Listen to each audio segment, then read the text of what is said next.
ముస్లిం సమాజానికి తీవ్ర నష్టం జరిగే వక్సవరణ చట్టాన్ని అమలు కాకుండా ప్రతి ఒక్కరూ ఏకతాటిపైకి వచ్చి పోరాడాలని, పూర్తిగా రద్దు అయ్యేంత వరకు ఉద్యమించాలని నంద్యాల జిల్లా వైఎస్ఆర్సీపీ మైనార్టీ నేతలు, intellectual wing district president Rasool Azad, Nandyal జిల్లా ఆర్గనైజింగ్ సెక్రటరీ దేవనగర్ బాషా, మౌలానా ఇంతియాజ్ అహ్మద్, షఫీ, హఫీజ్ అబ్దుల్ గఫూర్ పిలుపునిచ్చారు. ఈ మేరకు స్థానిక మాజీ ఎమ్మెల్యే కార్యాలయంలో మీడియా సమావేశం నిర్వహించి వక్సవరణ బిల్లుపై వ్యాఖ్యానించారు. ఈ సందర్భంగా మౌలానా ఇంతియాజ్ అహ్మద్, రసూల్ ఆజాద్, దేవనగర్ బాషా మాట్లాడుతూ బీజేపీ ప్రభుత్వం కేంద్రంలోని ఉభయ సభలలో ముస్లిం సమాజానికి తీవ్ర నష్టం కలిగించేలా వక్సవరణ బిల్లు ప్రవేశపెడితే అందుకు మద్దతుగా టీడీపీ కూటమి ప్రభుత్వ రాష్ట్ర ముఖ్యమంత్రి చంద్రబాబు నాయుడు మద్దతు పలకడం ముస్లిం సమాజానికి తీరని ద్రోహం చేయడమన్నారు. ముస్లింల ఓట్లతో అధికారం చేపట్టిన చంద్రబాబు నాయుడు తమను మోసం చేశారని, ముస్లింల శ్రేయస్సు కొరకు అల్లా పేరున దాతలు ఇచ్చిన భూములను కొల్లగొట్టేందుకు, నల్ల చట్టాలను అమలు చేసేందుకు కుట్రలు పన్నుతున్నారని, ఇది అన్యాయం అన్నారు. వైఎస్ఆర్సీపీ అధ్యక్షుడు, మాజీ ముఖ్యమంత్రి వక్సవరణ బిల్లుకు వ్యతిరేకంగా తమ నేతలు 2 సభలలో వ్యతిరేక ఓటు వేశారని వారికి ప్రత్యేక ధన్యవాదాలు తెలిపారు. వక్సవరణ బిల్లును రద్దు చేయాలని ముస్లింలకు మద్దతుగా వైఎస్ఆర్సీపీ ఆధ్వర్యంలో నంద్యాలలో మాజీ ఎమ్మెల్యే శిల్పా రవిచంద్ర కిషోర్ రెడ్డి నాయకత్వంలో గాంధీ చౌక్ నందు మహాధర్నా నిర్వహించి అన్ని పార్టీల మద్దతుతో నిర్వహించారని పేర్కొన్నారు. ముస్లిం అయి ఉండి కూడా మౌలానా ముస్తాక్ అహ్మద్ ముస్లింలకు నష్టం కలుగుతుంటే వక్సవరణ బిల్లుకు వ్యతిరేకించకుండా మద్దతు పలకడం దారుణంగా ఉందన్నారు. నాడు లౌకిక రాజ్యాంగ పరిరక్షణ వేదిక అని అనేక సభలను నిర్వహించారని, నేడు అటువంటి ధైర్యం ముస్లింలకు ఇవ్వకపోగా నేడు ఆయన టీడీపీ రాజ్యాంగ పరిరక్షణ వేదికకు మద్దతు పలకడం సబబుగా లేదన్నారు. లక్షలాది ఎకరాలను కొల్లగొట్టేందుకు మోడీ చేస్తున్న కుట్రలను ముస్లిం సమాజం ఏకతాటిపైకి వచ్చి త్రిప్పికొట్టాలని, ఉద్యమాన్ని మరింత ఉధృతం చేయాలని, వక్సవరణ బిల్లు రద్దు చేసేంత వరకు పోరాడాలని కోరారు. అందరికీ తెలిసిన విషయమే. మరి ముఖ్యంగా ముస్లిం సోదరులకు తెలిసిన విషయం ఏమిటంటే వక్ఫ్ ఆస్తి అనేది అల్లాహ్ యొక్క సామాగ్రి. వక్ఫ్ అనే భూమి ముస్లింలకే చెల్లుతుంది.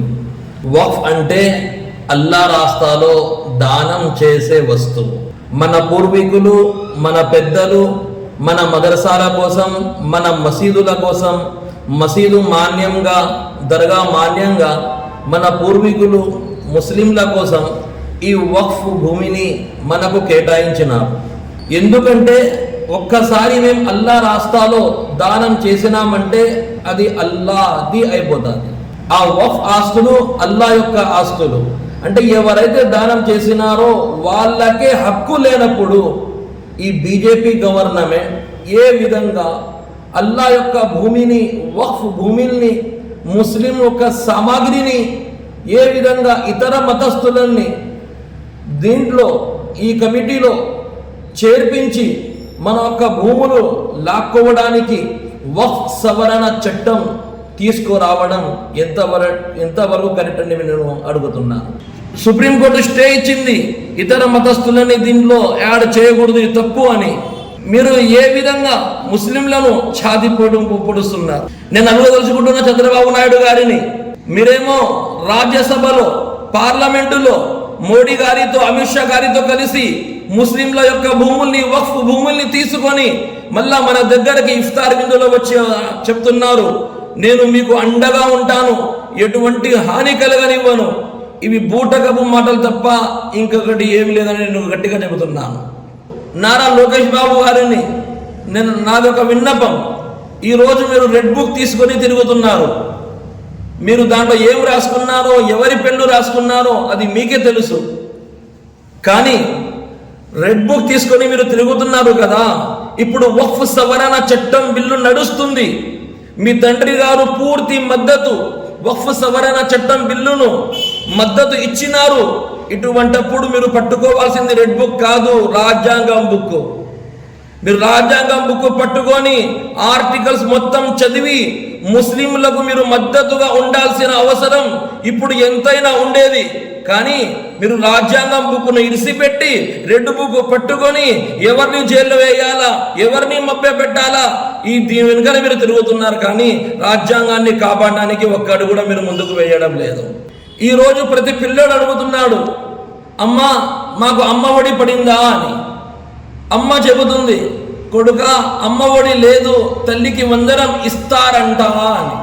అంటే పిల్లవాడు అంటాడు అమ్మఒడి ఏమైపోయింది, తల్లి అంటాది అది జగనన్న ఉంటేనే మనకు వచ్చేది, ఇప్పుడు తల్లికి వందనం అంట, వస్తాదో రాదో, ఖజానా ఖాళీ ఉందని మైకులో చెప్తున్నాడు చంద్రబాబు నాయుడు గారు.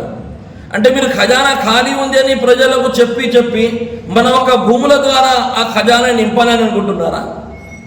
ఆ ఖజానా నింపడానికి కోసం ముస్లింల భూమిని మీకు దొరికినాయా? మరి గట్టిగా నేను ఈ మాట ఆలోచించుకుంటున్నాను.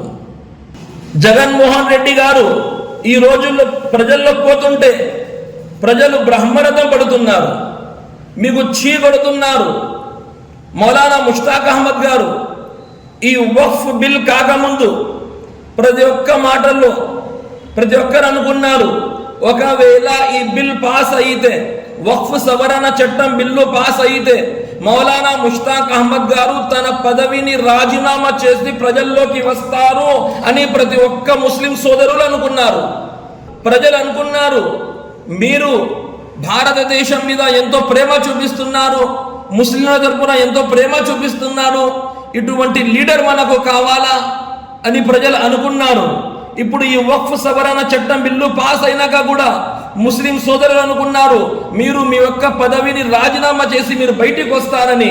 మీరు బయటికి వచ్చి ఉంటే ఎంత బాగుండేది, ఆ పని మీరు చేయలేదే. ఆ రోజు మీరు నడిపినది లౌకిక రాజ్యాంగ పరిరక్షణ వేదికనా లేకుంటే టీడీపీ రాజ్యాంగ పరిరక్షణ వేదికనా? ఒకసారి మీరు కొద్ది మీరు చూసుకోండి. కానీ జగన్మోహన్ రెడ్డి గురించి, వైఎస్ఆర్సీపీ పార్టీ గురించి, ఈ వక్ఫ్ సవరణ చట్టం గురించి మద్దతు ఇచ్చినామని అవాకులు చెవాకులు మాట్లాడడం మీకు ఇది కరెక్ట్ కాదు. ఈరోజు వైఎస్ఆర్సీపీ మాజీ ఎమ్మెల్యే శిల్పా రవిచంద్ర కిషోర్ రెడ్డి గారు 2 రోజుల క్రితం గాంధీ చౌక్లో ధర్నా చేసినారు. ముస్లింలకు మద్దతుగా వైఎస్ఆర్సీపీ పార్టీ శిల్పా రవిచంద్ర కిషోర్ రెడ్డి గారు ఈ వక్ఫ్ సవరణ చట్టం ఏదైతే ఉందో దాన్ని తిరస్కరించాలా, రద్దు చేయాలా అని ఇతర పార్టీలని కలుపుకొని ఎస్డిపి అయినా సరే, ఐయుఎంఎల్ అయినా సరే, కాంగ్రెస్ అయినా సరే, ప్రతి ఒక్కరిని కలుపుకొని ఎంతో వేలాది మంది తరలి వచ్చి ఒక సభను విజయవంతం చేసినారు.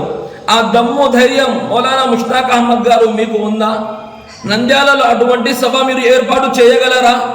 చేయలేరు. ఎందుకు? ప్రజలు చీకొడతారు. చంద్రబాబు నాయుడు గారిని ఒక్కటి విన్నవిస్తున్నాను, మేము మా ఒక్క నిరసన, మా ఒక్క ధర్నా రోడ్డు మీదకు వచ్చి పిల్ల పాపల్ని ఇరిసిపెట్టి ర్యాలీలు చేసుకుంటూ ధర్నాలు చేసుకుంటూ వస్తున్నాము. గుర్తు పెట్టుకోండి, రాబోయే రోజుల్లో మా ఒక్క నిరసన, మా ఒక్క ధర్నా ర్యాలీ ధర్నా విధంగా కాదు, మా ఒక్క నిరసన ఓటు ద్వారా తెలియజేస్తామని గట్టిగా చెబుతున్నాను.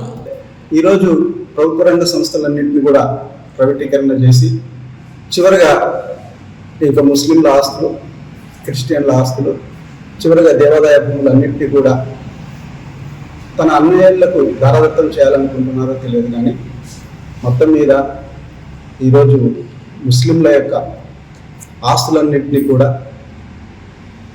ఒక అమెండ్మెంట్ ద్వారా, చట్టం ద్వారా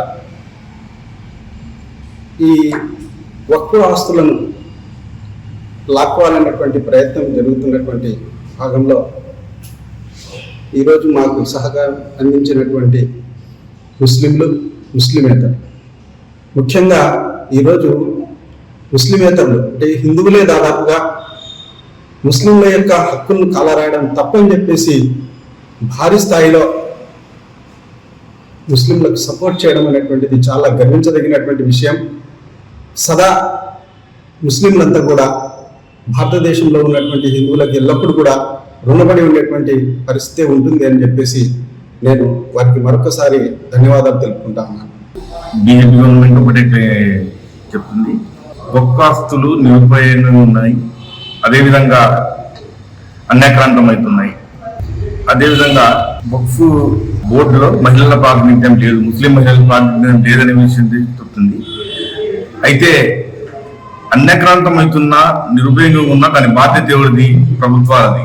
గతంలో ఇన్ని సంవత్సరాలుగా 10 సంవత్సరాల నుంచి వచ్చిన బీజేపీ గవర్నమెంట్ ఏం చెప్తుంది?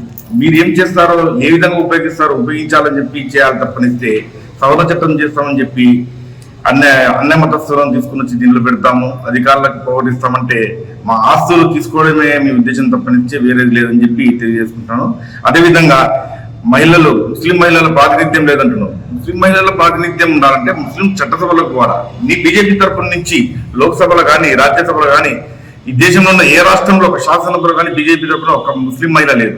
ముందు వాళ్ళని చట్టసభలకు పంపిస్తే వాళ్ళ పోరాటం వాళ్ళే చేసుకుంటారు తప్ప వాళ్ళ బాధ్యతను నువ్వేదో నెత్తిని తీసుకుని వాళ్ళని పెడతా బాగా చేస్తా అని చెప్తే ఈ మాటలు నమ్మడానికి ఎవరు లేరు. ఇది క్లియర్ గా సుప్రీంకోర్టు కూడా ఖచ్చితంగా మధ్యంతర ఉత్తర్వులు ఇస్తుంది. మే రోజు ఖచ్చితంగా ఇది మాకు అనుకూలంగానే వస్తుంది తప్ప మీరు ఏ రకంగా కూడా దీనికి ఒప్పుకోరు.